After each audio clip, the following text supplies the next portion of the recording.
அதுல் சுபாஷ் வாழ்க்கையில் கஷ்டங்களை மட்டுமே சந்தித்து மனைவியாலையும் நீதித்துறையாலையும் ஏமாற்றப்பட்டதாக சொல்லப்படுற ஒரு நபர்.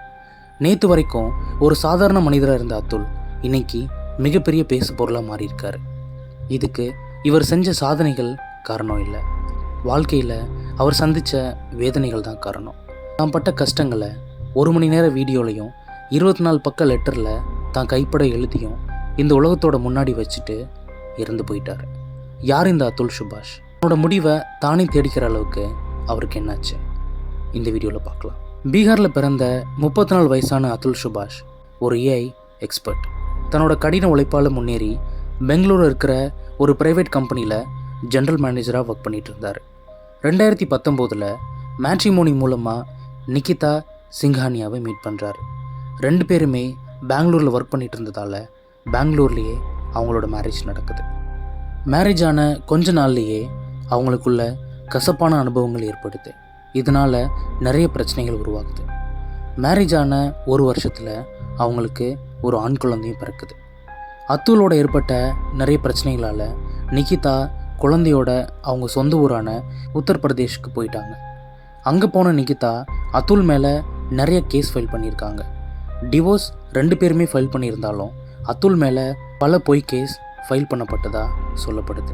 அதுல் அந்த வீடியோவில் நான் அதிகமாக வரதட்சணை கேட்குறேன், இயற்கைக்கு மாறான உடலுறவு வைக்க ஆசைப்படுறேன், என் மனைவியை நான் ரொம்ப அடிக்கிறேன், நிகிதாவோட அப்பா இறந்ததுக்கு நான் தான் காரணம், இந்த மாதிரி அடுக்கடுக்காக பல பொய் கேஸ் என் மேலே ஃபைல் பண்ணப்பட்டுச்சு. இந்த 2 வருஷத்தில் 120 தடவை இந்த கேஸுக்காக பெங்களூர் டு உத்தரப்பிரதேஷ் போயிட்டு வந்திருக்கேன்னு சொல்லியிருக்காரு. வாழ்க்கையை சந்தோஷமாக தன்னோட மனைவி குழந்தையோட வாழ நினச்ச அதுலுக்கு பிரச்சனைகளும் கஷ்டங்களும் மட்டும்தான் திரும்ப கிடச்சிருக்கு. என்னால் இந்த கேஸுக்காக அலைய முடியலன்னு சொல்லும்போது இந்த கேஸ் எல்லாம் வாபஸ் வாங்குறதுக்கு 3 கோடி அவர்கிட்ட நிகிதா கேட்டதாக சொல்லப்படுது. அது மட்டும் இல்லாமல் குழந்தைய பராமரிக்க 30 லட்சம் வரைக்கும் நிகிதா அவர்கிட்ட கேட்டதாக சொல்லப்படுது.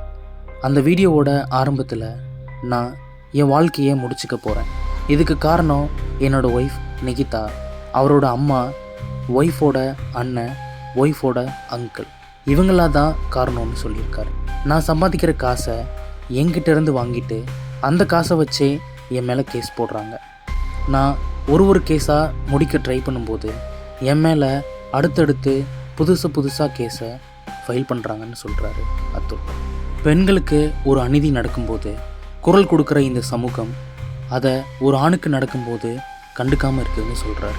கேஸில் தனக்கு சாதகமாக தீர்ப்பு சொல்ல அந்த நீதிபதியே 5 லட்சம் வரை அவர்கிட்ட லஞ்சம் கேட்கப்பட்டதாகவும் சொல்லப்படுது. நீதித்துறையில் இப்படி நடக்கிறது தனக்கு ரொம்ப வேதனையாக இருக்குன்னு சொல்லியிருக்காரு அதுல்.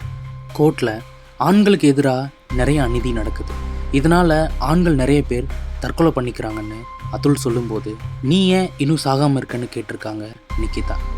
நான் போயிட்டா உங்களுக்கு யார் காசு கொடுப்பான்னு அதுல் சொல்லும்போது உங்கள் அப்பா கொடுப்பாருன்னு சொல்லியிருக்காங்க நிகிதா. இதை கேட்ட ஜட்ஜும் அப்போ சிரிச்சிருக்காங்க. அது மட்டும் இல்லாமல் நிகிதாவோட அண்ணன் வீடு கட்டுறதுக்கு ஒரு பெரிய தொகையை அதுல்கிட்ட கேட்டதாகவும் அது ஃபினான்ஷியலாக ரொம்ப நெருக்கடியாக இருந்ததாகவும் சொல்லப்படுது. இந்த மாதிரி அடிக்கடி அவருக்கு ஏற்பட்ட பண நெருக்கடி, மன அழுத்தம் தான் அதுலோட இந்த நிலைமைக்கு காரணம்னு சொல்லியிருக்காரு அதுலோட தம்பி விகாஸ். தன்னோட மனைவியாலையும் அவரோட குடும்பத்தாலையும் ஏற்பட்ட பிரச்சனை கஷ்டங்களால் டிசம்பர் 9 அன்னைக்கு தன்னோட வீட்டில் இறந்து போயிட்டார் அதுல். அதுக்கு முன்னாடி தன்னோட இந்த நிலைமைக்கு நிகிதா, அவரோட ஃபேமிலி, கோர்ட்டில் தனக்கு நடந்த இந்த அநீதி, இது எல்லாம் தான் காரணம்னு 1 ஹவர் வீடியோவில் ரெக்கார்ட் பண்ணிவிட்டு தன்னோட மகனுக்கும் சேர்த்து 24 பக்கத்தில் கைப்பட ஒரு லெட்டர் எழுதிட்டு அதை சோஷியல் மீடியாவில் அப்லோட் பண்ணியிருக்காரு அதுல். என்னோட கடைசி வரிகளில் அதுல், என்னோட இந்த நிலைமைக்கு காரணமானவங்களுக்கு தண்டனை கிடைக்கணும், அது வரைக்கும் என்னோட சாம்பலை கங்கையில் கரைக்க வேண்டாம், எனக்கு நீதி கிடைக்கலன்னா அதே கோர்ட் வாசலில் இருக்கிற சாக்கடையில் என்னோட சாம்பலை போட்டுருங்கன்னு சொல்லியிருக்காரு. அதுல் தன்னோட மகனுக்கு எழுதின கடைசி வரிகளில் யாரையும் நம்பாத, நீ நல்ல பண்புகளோடு வளரணும்னு சொல்லியிருக்காரு. என்னோட மகனை என் அப்பா அம்மா கிட்ட ஒப்படைங்க, அவங்க தான் தன்னோட மகனை நல்லா பார்த்துப்பாங்கன்னு சொல்லியிருக்காரு. என் ஒய்ஃப் கோர்ட்டில் சிம்பத்தி கிரியேட் பண்ணி இந்த கேஸை திசை திருப்ப பார்க்கலாம், அதனால் என் அப்பா அம்மா கிட்டேயே என் பையனை ஒப்படைச்சிருங்கன்னு சொல்லியிருக்கார். தன்னோட மகனுக்கு ஒரு அமைதியான வாழ்க்கை கிடைக்கணும்னு சொல்லியிருக்காரு அதுல். இந்த சமுதாயத்தில் பல ஆண்கள் பொய் கேஸால் நிறைய கஷ்டங்களை அனுபவிக்கிறாங்க. நான் ஒரு எடுத்துக்காட்டு தான் சொல்லியிருக்காரு. கோர்ட்டில் நடந்த விஷயங்களை அந்த 24 பக்க லெட்டரில் எழுதியிருக்காரு அதுல்.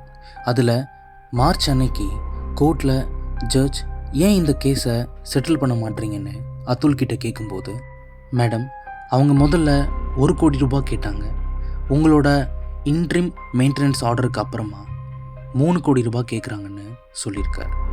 அப்போது உங்ககிட்ட 3 கோடி இருக்கும், அதனால தான் அவங்க கேட்டிருப்பாங்கன்னு ஜட்ஜ் சொல்லியிருக்காங்க. அதுக்கு அதுல், மேடம் நீங்கள் பெட்டிஷனை பாருங்கள், இவங்க எனக்கும் என் ஃபேமிலிக்கும் எவ்வளவு கஷ்டங்களை கொடுத்துருக்காங்கன்னு. தேவையில்லாமல் நிறைய பொய் கேஸ் போட்டிருக்காங்க. என்னோட சொந்த பையனையே பார்க்க விட மாட்டுறாங்க, என்னையும் என் ஃபேமிலியையும் ரொம்ப ஹராஸ் பண்ணுறாங்க. ஒவ்வொரு தடவையும் இந்த கேஸுக்காக பெங்களூர்லேருந்து ஜான்பூர் வர வேண்டியிருக்குன்னு சொல்லியிருக்காரு. நீங்கள் என்சிஆர்பியோட டேட்டாவை பாருங்கள்.